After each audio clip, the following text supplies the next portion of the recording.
Breaking news. CNN sat down with 3 black Trump supporters, and let's just say it didn't exactly go the way they planned. I'm telling you, they were probably expecting these voters to bash Trump or admit regret for voting for him. But instead, CNN got smacked with a reality check. Before we dive in, hit that like button and smash subscribe so you don't miss more real talk like this. Now, this whole sit-down was hosted by Van Jones, and he kicked things off by asking the million-dollar question. Why do they like Trump? One of the guests said, "You weren't always a Republican, right?" "No. Actually, I come from a family that was super Democrat. My first time voting? I voted Democrat. I voted for Joe Biden." Van presses on. "What about Trump appealed to you? Am I allowed to cuss?" "Yeah, you can. He's an A*** hole. And I like it. I like authenticity." "Wait, what?" "You heard that right. He straight up said he likes Trump because he's an a-hole." Now, to the left, that might sound wild. But for those of us who've been in this movement, we totally get it. Let me break it down for anyone scratching their heads. He's not saying he loves meanness for meanness' sake. He's saying he loves that Trump is real. He's not a polished, scripted, fake-smiling politician spitting out focus-tested phrases that sound like a robot. Trump says what he means, whether you like it or not. No teleprompter spin, no word salad, no political doublespeak. And in a world full of phony politicians, that blunt honesty, it hits different. And another layer to that a-hole comment, it's about putting America first. Trump doesn't cozy up to global elites just to earn brownie points. He reminds the world's leaders that America holds a power, and they need us, not the other way around. He's not begging to be liked on the world stage. He's standing firm, putting us first. So really, calling Trump an a-hole here, it's a compliment. It's saying he's got backbone. He's not fake. He's fighting for us, whether you like his tone or not. But that wasn't all. Van turned to another woman at the table. "You voted for Obama. Then Hillary in 2016. But in 2020, you voted Trump. What changed?" And she explained. "I started listening to Candace Owens. I read her book, and it opened my eyes. Maybe he's not who I've been told he is." Translation? She realized she'd been lied to. That Trump wasn't the boogeyman the media made him out to be. Van follows up. "So you voted against him in 2016? "Yes." "But then for him in 2020? "Absolutely. I saw how things were going during his first term. I was pleasantly surprised. I saw the economy getting better. I saw country relations improving. And that right there, that's the experience of so many black conservatives. Almost every black American grows up surrounded by Democrat loyalty.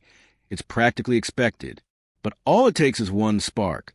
A book, a YouTube video, a social media post. And suddenly the blinders come off. They see how Democrat policies have failed black communities for decades. How the same politicians promising hope and change keep delivering dependency and decline. And the moment you question that, oh boy, you're labeled a sellout, an Uncle Tom, a race traitor. The cultural pressure to stay in line is intense. But once you wake up, you can't unsee it. Then came one of the most powerful moments. Van asked the first guy, "What are some things Trump's done that you like?" And without hesitation, he said, "I like the border. I don't like the idea of someone coming here illegally and getting benefits that could serve my community. That's why I support his border policy. 100 points, yes. This, he broke it down perfectly. Why should people who enter illegally get more help than American citizens struggling right here at home?" He added, "I got that perspective not from news channels, but from social media. TikTok is like a holy ground. We even see it with stuff about our own government that Americans don't even know about. This is why the media hates social media, because people are waking up outside their control." Van even joked, when people think of a Trump voter, they picture a white dude in a pickup with a MAGA hat. But y'all aren't that all. And you could tell Van was kind of stunned, because it doesn't fit the left's narrative. They want to paint Trump's base as old white Christian nationalists. They don't want to admit that Trump's support crosses racial lines. They don't want to admit his coalition is diverse, multigenerational, and growing. Because if they do, they have to admit that Democrats are the fringe party not Trump supporters. The guy doubled down. Illegals are getting benefits that could help the black community. Bingo. That's the mic drop point I always bring up to black Democrats. If white America is so evil and out to get black people, why are they handing out freebies to illegal immigrants while leaving black Americans struggling? It's not about lacking resources. It's about who they choose to help and who they choose to ignore. And here's the kicker. The mainstream media acts like there's no immigration crisis. Then they say, okay, fine, there is, but they're not getting benefits. Then it's, well, okay, they're getting benefits, but how dare you try to take them away from these poor people? They keep moving the goalposts, and people are done with it. That's why more folks are turning to alternative media, podcasts, social media, because they're tired of the lies. And so far, CNN couldn't get the anti-Trump soundbite they wanted.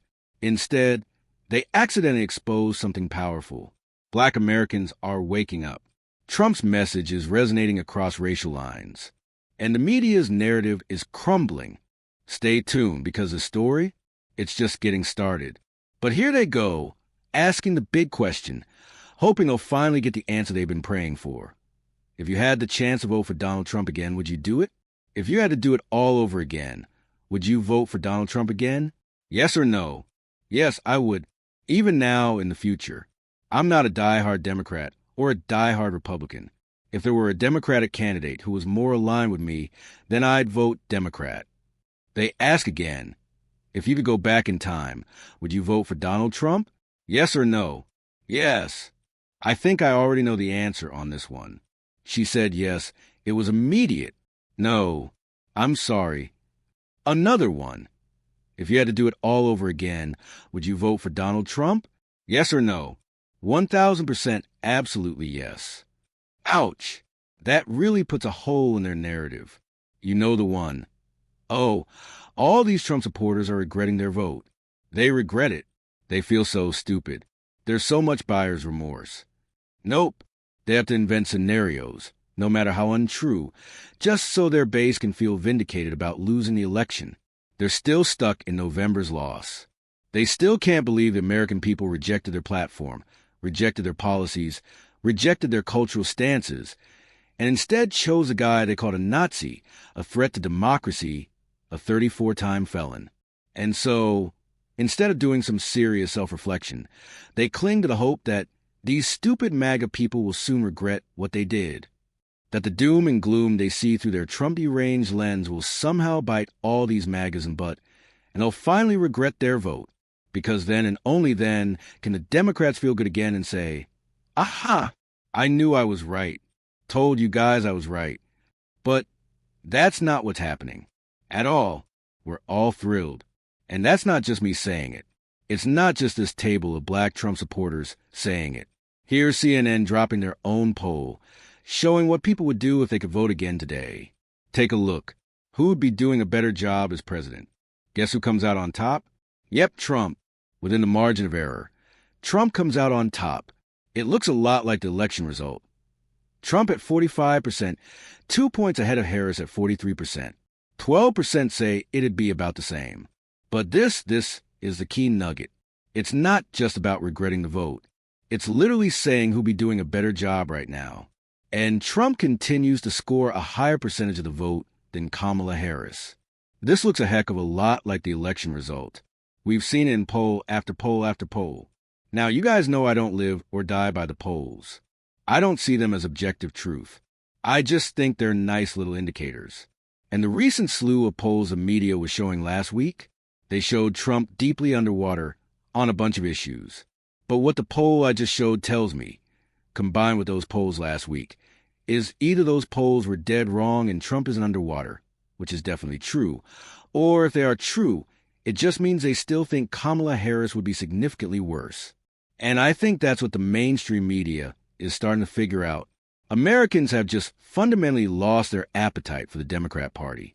Americans saw through the facade of Kamala Harris and her stooge the least manly man vice presidential pick, Tim Walz, who literally, just the other day, gave a talk admitting he was nothing more than a DI token white guy for the Kamala Harris ticket. Take a listen. I knew I was on the ticket. I would argue because we did a lot of amazing progressive things in Minnesota that improved people's lives. But I also was on the ticket, quite honestly, because I could code talk to white guys watching football, fixing their truck, doing that I could put them at ease. I was a permission structure to say, look, you can do this and vote for this. And you look across those swing states, except for Minnesota, they didn't get enough of, we always knew it. Oh, I'm just this rugged Midwestern average Joe kind of guy. I fix cars. I shoot shotguns. I'm just like you. But now they're finally openly admitting it. And it shows just how out of touch the Democrats are if that was their strategy. And they still picked Tim Walz. They really thought he was the one to connect with regular dudes across America. They thought he was the one to inspire young men across the country to think it's cool to follow behind a woman. They thought a guy who lied about serving in combat was going to be the man's man everyone gravitated toward. They thought that was going to win over big money, jet-setting, model-marrying, UFC fight-attending Donald Trump. The only kind of men Tim Walz inspired were the men left in the Democrat Party after they shunned and exiled anyone who even slightly represented traditional masculinity. So, the soy boy super feminist Democrats probably thought it was totally base when Tim Walz went on stage and said, "I'm so dumb. I'm so goofy. I don't even know how to put my pants on in the morning if it weren't for the help, leadership, and support of my beautiful, smart wife, because I'm so stupid." But I'm sure, despite videos like this of black Trump supporters saying they don't regret their vote at all, the left will still manipulate reality and tell themselves that Trump supporters are regretting their vote en masse because it helps them sleep better at night.